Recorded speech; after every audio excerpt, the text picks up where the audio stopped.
Buen día a todos, comenzando este programa Pensamiento Crítico en Radio de Base, www.radiodebase.com. Allí, ante muchos pedidos o consultas que me han hecho, bueno, Radio de Base es un portal de noticias y a la vez, por supuesto, es una radio que sale por la web y que integra dos redes y hace que se extienda a lo largo del país nuestra frecuencia. Nosotros tomamos de radios del interior del país, de las distintas provincias, radios comunitarias, también programas de ellos y los pasamos por Radio de Base. Pero si ustedes buscan en internet, en la web, www.radiodebase.com, van a encontrar allí también un portal de noticias donde desde el punto de vista nacional, internacional, regional y local van a encontrar noticias que nosotros entendemos de importancia. Bueno, comenzamos hoy este programa y queremos hablar de lo que es el neoliberalismo. Este título que se da al actual gobierno, que a partir de las políticas que implementa y que quiere llevar adelante, claramente definen lo que es el neoliberalismo. Pero en nuestro país, desde la vuelta de la democracia en el año 83, hemos tenido otra experiencia también de neoliberalismo. Fue en los años 90, a través de un gobierno que llegó a la campaña política con algunos eslogan que después tampoco cumplió, como fue el gobierno de Carlos Saúl Menem. ¿Se acuerdan aquello de la revolución productiva? De síganme que no los voy a defraudar. Bueno, esa es la clara expresión, lo que nos pasó en aquellos años 90 del neoliberalismo. Lo mismo que ahora, o sea, en contra del trabajo local, apertura de importaciones, tomar al salario como el ajuste, digamos, para que, bueno, los empresarios tengan mayores ganancias. La privatización fue la época donde, ¿se acuerdan? Decían, vendimos hasta las joyas de la abuela, donde todas las empresas públicas y del Estado pasaron a manos privadas. Escandalosa en todos los casos porque prácticamente se regalaban por unos pocos billetes. Bueno, negocios de corrupción, que es lo que permite precisamente este sistema neoliberal dentro del sistema capitalista. Esto es lo que está pasando ahora para comprender en todo caso cuál va a ser el resultado final. Allí, al final de los 90, vino la crisis 2001-2002, si bien esto sucedió con otro gobierno, porque fue el gobierno de la Rúa que hizo que a un año y pico de estar al frente estallara, porque ya el país no daba para más. Bueno, esto va a pasar también aquí, porque más allá de que podamos tomar millones y millones en deuda externa, va a haber un momento en que con este sistema, naturalmente, la cosa va a un estallido. Es sorprendente que los actores políticos de la vida institucional del país se sigan haciendo los distraídos en muchos casos.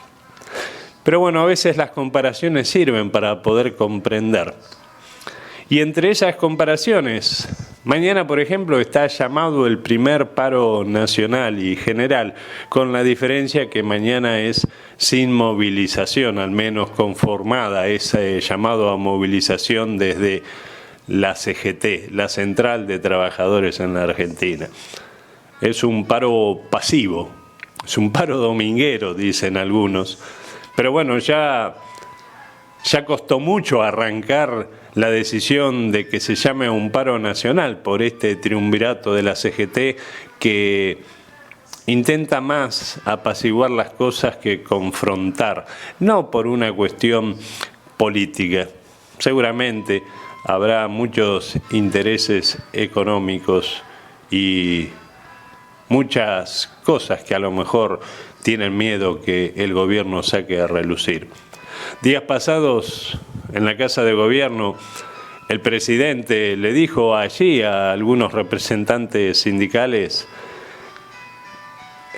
un mensaje. Habló de mafias, si bien lo extendió a la justicia, a la política, habló de mafias sindicales y dijo que va a luchar contra las mafias. En realidad, no es que el presidente tenga interés de luchar contra las mafias, porque de hecho creo que está siendo parte de esas mafias, pero le está dando un mensaje a los sindicalistas.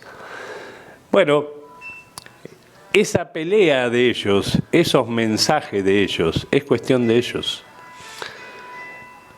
En la Argentina tenemos que empezar, yo sé que será muy difícil esto, pero a empezar a salir de ese statu quo establecido también en la política, donde parece ser de que hay un partido o el otro. Y me parece que más allá de que sean ellos los que peleen en ese espacio, la gran cantidad de gente que está asqueada de todo eso tiene que buscar otras formas para organizarse. Y qué mejor que en el pequeño pueblo, en la pequeña ciudad, en la gran ciudad, en el espacio que uno ocupe, empiece a tratar de organizarse de esa manera por fuera de esas dos estructuras políticas, partidarias, que nos quieren hacer entrar. Y a lo mejor es hora de que los vecinos nos empecemos a organizar y como vecinos simplemente, tal vez en nuestro propio distrito, municipio, empecemos a juntarnos y organizarnos para poner de frente las cosas y tratar de que esto cambie de una vez, al menos en nuestro territorio. Para eso siempre hay opciones. La agrupación de vecinos siempre es interesante y a lo mejor hay que empezar a transitar ese camino. El mes pasado, el mes de marzo, decíamos que era un mes muy importante por fechas que había en ellas, independientemente de las manifestaciones docentes y de la marcha federal. Teníamos la fecha emblemática del 24 de marzo, teníamos otra fecha muy importante, la del 8 de marzo, el Día Internacional de la Mujer, pero bueno, en el medio de esas dos fechas quedó el 11 de marzo. El 11 de marzo de 1949 es la fecha que se promulgó una Constitución Nacional en la Argentina, la Constitución Nacional de 1949. ¿Qué importancia tiene una Constitución Nacional?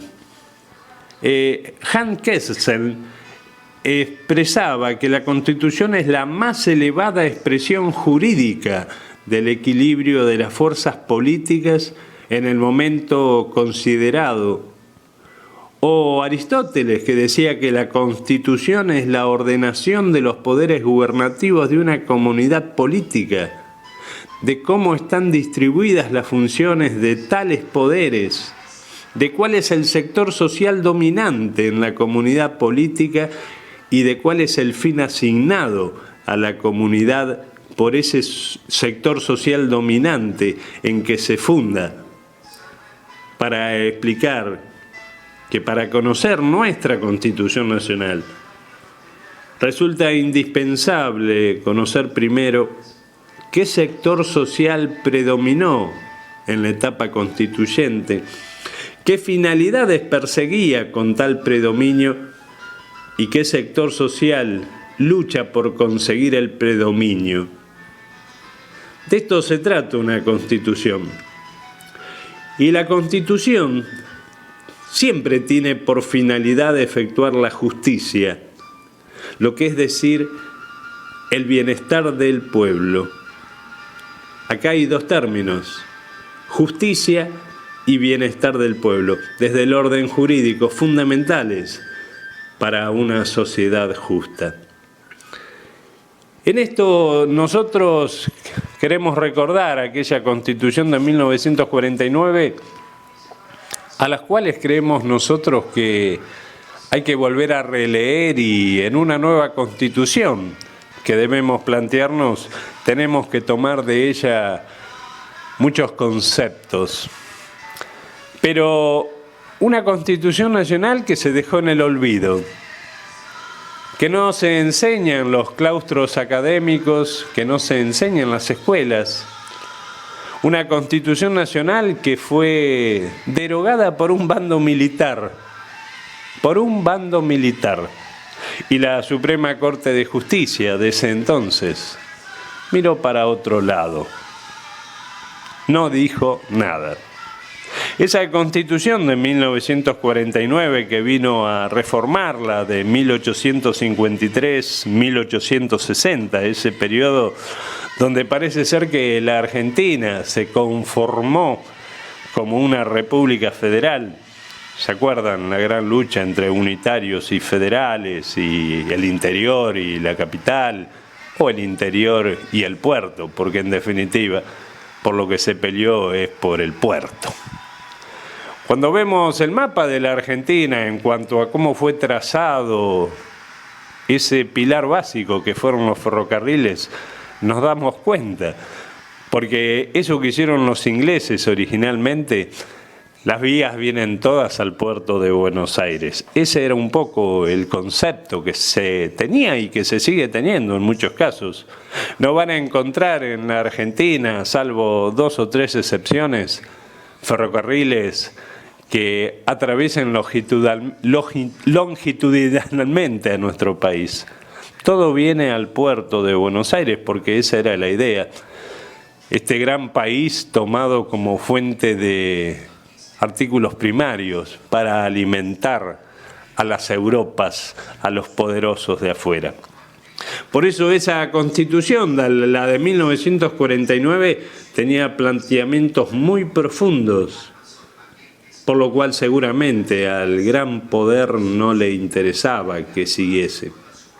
Esa transformación política que fue liderada en aquel periodo a partir del 17 de octubre de 1945, se tradujo a partir del 11 de marzo de 1949, cuando se promulga la reforma constitucional, el Estado de Derecho. El Estado de Derecho, que puede ser una mera coraza formal, vacía de contenido, pero el Estado de Justicia que establecía esa Constitución es aquel en que los habitantes de la nación mejor pueden perseguir el estado de felicidad.